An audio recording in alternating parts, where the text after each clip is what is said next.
What is up, guys, and welcome to episode number 150. This is the final episode of the career mode on the channel for this series. We've got the new series coming out at 6 PM UK time tonight with UD Las Palmas, which is the one who has actually won the voting, I do believe, as of yesterday at 6 PM when the voting actually closed. So, today, guys, I'm going to take you through a squad report. We're going to look at how we did over our career at the entire series, you know, over the two clubs at Leeds and Inter Milan. And then there's going to be my top 10 favourite goals. If I've missed out a goal that was in your top 10, let me know in the comments below. And also, leave me a comment. Let me know what your favourite goal out of this series as well. So, that's all still to come later on in this episode. But before that, guys, going through, showing you a squad report, and this is how we currently looked at the end of the final season. I am going to keep hold of this save file, though, so if I ever want to come back to it, we do have that possibility to come back to it before the end of FIFA 17. So it's always here and available if we do, in fact, see fitting to come back for one more season here. So that is how the squad reports looked. If you wanted to check out any more players in more detail, then simply pause it on whichever player you guys want to check out,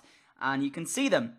I didn't actually show you the goals and the assists and stuff they got for this last season because I didn't really see it relevant considering the fact that this is basically the end of the season now and they're not going to improve on it. So I just thought I'd show you the stats rather than their attributes rather than the goals and assists that they've got currently because it felt like it was a bit more relevant to you guys. So that's the reason I did that. Now, looking over at how we did in the entire series, if you remember, way back when we started this, we started at Leeds United in the Championship. We won the FA Cup in our first year as boss, beating Everton in an absolutely crazy final. And then we went on to win the playoff final as well. So we got ourselves promoted from the first season. Our highest fee paid for a player was Iwobi, and our highest fee received was 2.5 million for Charlie Taylor. So, yeah, that was pretty good for the first season. I'm not going to lie, getting promoted and winning the FA Cup, I was pretty happy with that one. Our first season in the Prem then with Leeds, we went on to finish 8th. I think we won the Community Shield, but in everything else, we didn't really do too much. We managed to pay £12 million out for Donnarumma after selling Alban Lafont for £31 million to Stoke City. That was our overall record as well down the bottom of your screen. Again, guys, if you want to check it out in more detail, just pause it. Into the third season then with Leeds, which is when we managed to get our hands on the title for the first season. And we never lost the title after that. From this season onwards, we never lost a title in the Prem. So again, if you want to check it out, pause it on that one. Into the 2019-20 season, I do believe, and this is where we kind of got up and running basically in how we did at Leeds United, because of course we played the Champions League for the first time, won it as well for the first time, and then into this we kept on winning it, and we were just so dominant around the world and in Europe with this Leeds United team. And you've got to remember, guys, I had so many good players in this team. I had the likes of Anthony Martial, you know, Joel Green at this stage was like an 87 rated player and stuff, so you know, our team was unbelievable compared to some of the other teams around the world. And that's pretty much why we had so much domination, I would say. And you can see as well, into the 2021 season, 2022, we were paying astronomical fees for the players at this point onwards. We were basically paying a lot of money and getting a lot of money in. And then we went into the 2022-2023 season, mouthful to say there. And you can see this is where we left at Leeds United. We played 11 games there, losing 3 of them. But of course, they were mostly simmed games anyways.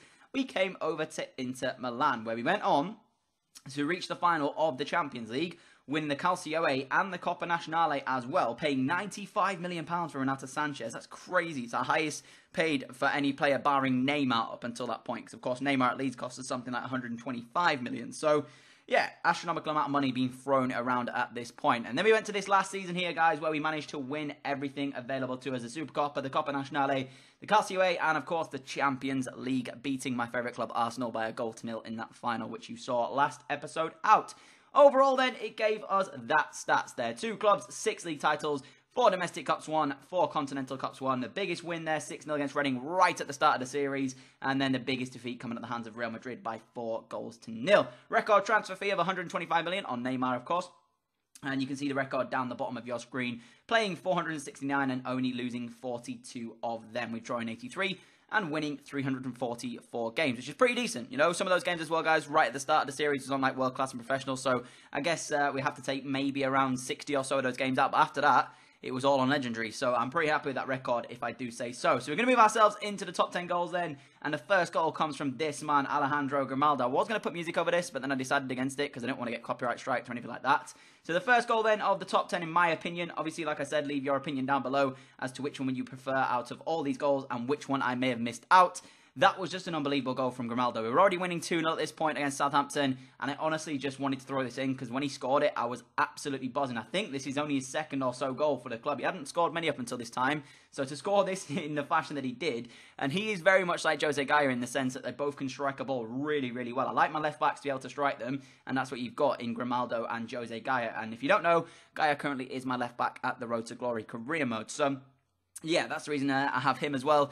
And they're both pretty damn decent, I'm not going to lie to you guys. So the second goal then coming in from Alex Moat way back in season, I think, 1. I think this is season 1, this. When we went on that mad FA Cup run before going on to win it. We took on Premier League side in Watford. We knocked out so many Premier League clubs in this first season in the FA Cup. And we ended up scoring this beauty with Alex Moat from a free kick. And the only reason I threw this in here, it was the first time I've ever used that new technique. Well, not new technique, but if you don't know, the free kicks in this game where you kind of power it over the wall and make it dip is so broken. And that was the first one I ever got in the game. And it was my first free kick goal as well, I think. So I threw it in there. It's not the greatest free kick in the world, but still, considering we're a championship club on the Premier League or on the FA Cup run that we went, I was pretty happy with that one. The third goal then, and the only goal actually, from our time at Inter Milan, comes from Timothy Fosu-Mensah. I threw it in here because playing against your former club at your old stomping ground in a Champions League semi-final, when the game is as close as this, to do this in such style and beat David De Gea of all goalkeepers like that, it takes something special, and that's exactly what Fosu-Mensah had there. So that made it 4-2 on aggregate. As I said, he returned to his stomping ground at Old Trafford and banged one in from there. So I felt I had to put it in this. I felt I had to put it in the top 10 goals, or my favourite top 10 goals of this series. It just felt like it warranted it, you know? And like I said, Champions League final at Old Trafford against Man United, a team that, if you remember back to our Leeds days, kind of got the better of us early on, but then of course we kind of steamrolled after that and ended up winning most of our games against them. So to score that, yeah, it's a pretty special moment for Fosu-Mensah. And you got to consider as well, guys, he doesn't score many goals. He's not known for his, I guess, goals tallies in this series, has he? So, you know, he plays at centre-back for my Road to Glory career mode as well, so he doesn't really get too many chances. He scores a couple from corners, I guess. But yeah, fantastic strike from Fosu-Mensah. Buzzing with that one. Then we went on to goal number 4 from a man who was absolutely influential for us throughout the majority of the series, Christian Eriksen. I cannot tell you enough or stress enough how much this guy was important to me. He was absolutely brilliant, and this is simply world class. Absolute rifle into the top corner. Again, I speak about him so much in the series, and it has been brilliant. I got him on a pre-contract for you guys if you don't know, but seriously, man, he has been an unbelievable servant to the club, and I absolutely thoroughly enjoyed using him. He was brilliant throughout the majority of the series, and also when I needed a match winner to pop up in important games, he certainly had that. And not to mention his free kicks were just world class, out of this world. So a fantastic strike there from Eriksen, and that makes it goal number 4 for the series so far. Now into goal number 5 then, is Romelu Lukaku. I was a bit sceptical about putting this one in. If you remember, I spoke about him being a bit inconsistent during the series. I didn't really enjoy using him, but I threw this one in here for more about the build-up than just the goal itself, because you can see we have a nice, I guess, 10 or so passing move before the goal actually goes in here. So I like the build-up to this one. Decided to throw it in as well. Champions League games are not always easy, but when you've got the capability and the squad that I did have at Leeds, it's so simple when you can pass the ball about like this. And then the finish, take nothing away from Lukaku, it is quality from the edge of the area. Finesse shot right past the goalkeeper. Not quite completely in the top corner, but it still did the job for us and managed to put the ball in the back of the net. So I was very happy with that one. Again, I didn't really throw it in because of the strike. I threw it in mostly because of the build-up and the amount of passing that went on before that. And like I said, Champions League games, everybody's in there for a reason because they are the best that their league has to offer at that current time. So, you know, some of the games, although you may be thinking they should be easy, a lot of the time, they're not easy. So, yeah, Lukaku gets his nod in there. And then my personal favourite, or certainly up there in my top 3, comes from this man, Anthony Martial. An absolute beast for us during the series. He unfortunately left in unfortunate circumstances to, I think it was Celta Vigo for 60-odd million pounds. But take a look at this from the Frenchman. What an absolutely audacious, crazy, world-class strike. That is, yeah, it's ridiculous. Just take a look at it again. And at the time as well with the episode, I remember showing you guys the sliders just to prove that I was not using them. And that is just sensational. What a absolute beast this guy was for us. And that just sums him up, really. Capable of doing literally anything you want. Scoring headers, scoring long shots, scoring finishing, you know, really good finishes inside the box. And he was just quality, absolute quality. And in certain way, guys, I don't know who I could pick for the player of the series. In many ways, it has to go to either Martial, ERIKSEN, or GHAZI. Let me know who you think being the player of the series down in the comments below, and let me know what you guys think. Again, from Wayne Season 1 now, the championship playoff semi-finals comes at the hand of Wigan.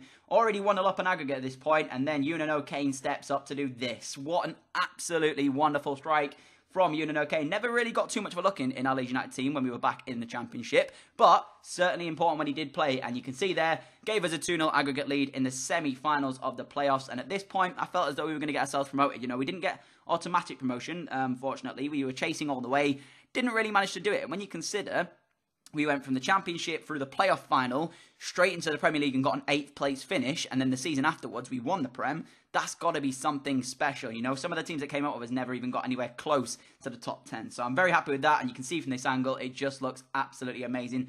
Wonderful strike, top corner, world class from Kane. As I said, never really got played too much for us, but when he did play, he did quite well for himself. So yeah, that's goal number 8, I do believe, is that one. And we move into goal number 7, sorry. And then we move into goal number 8 from Anwar El Ghazi. The little man, the little genius that is Anwar El Ghazi. Of course, one of the top 3 players of the series. As I said, let me know in the comments below who is your favourite player and has been player of the series for you. Maybe it's Lou, maybe it's Green. I don't know. Personally, I think ERIKSEN was just a natural born match winner for us. So I have to kind of say it's maybe him or maybe El Ghazi because he did score some important goals down the line. This one, quality, free kick, comes back off the bar, bounces across the line, says thank you very much. I think this is in his first season as well at the club. He came in January, if you remember.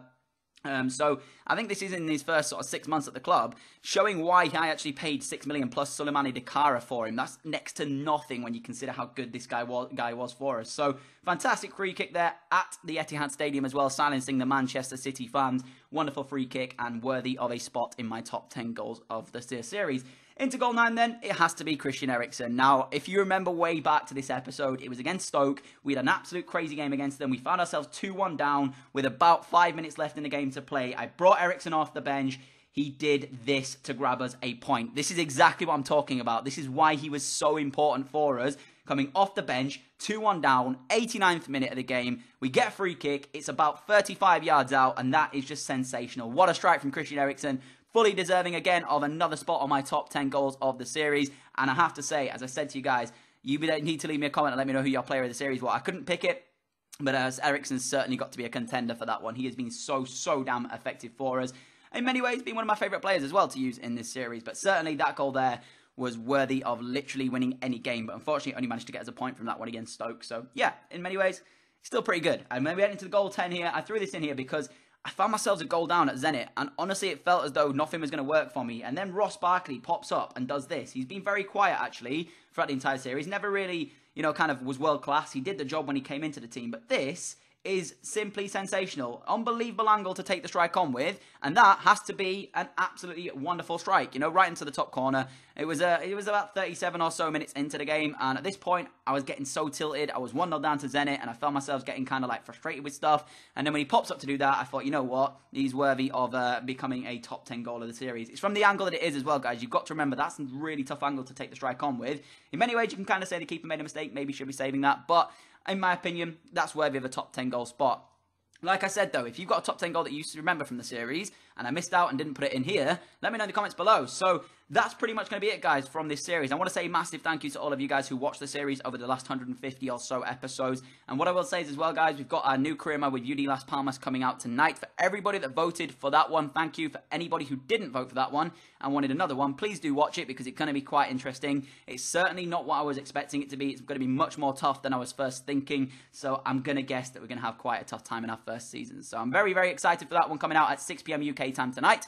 Don't miss it, guys. And then at the end of the day, just watch the first episode. If you don't kind of like it from that, you don't have to watch it. I'm not going to make you or force you to watch it at all. So you can see, I'm showing you the rest of the leagues and stuff so you can see how the teams did. And I just wanted to use this time to kind of talk to you guys and stuff like that. So as I mentioned, I've got a couple of stuff from you guys. Let me know what your favourite goal was out of the 10. And if there was a goal that was your favourite goal and it wasn't in there, also let me know. Let me know who you think was the player of the series. Personally, I would say it's between ERIKSEN, El Ghazi, and also Anthony Martial, because all of those guys were influential for us. But there's also Lou as well. You've got to remember, Lou stayed with us at Inter Milan, so maybe he has to go in with a shout. I don't know. Let me know who you guys think it is below, and I'll catch you all, hopefully, at 6 PM UK time for the first episode of our UD Las Palmas career mode. As I said to you guys, if you don't enjoy it, don't watch it. I'm not going to force you, but I will recommend that you guys watch the first episode so you get to know what kind of goes on and stuff. And then that way you can kind of understand and sort of see what I'm going to try and do with the series. I am going to try and keep it as realistic as possible so that we're not going to sign players that have signed before and players that just simply wouldn't be coming. So I'm going to try and keep the series as realistic as possible and try and make it as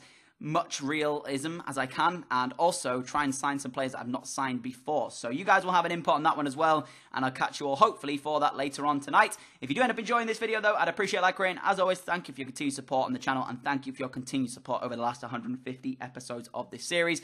We're going to move into the Las Palmas one for hopefully quite a while as well, and hopefully you guys will enjoy that one too. So that's it from me. I'll see you all at 6. Adios.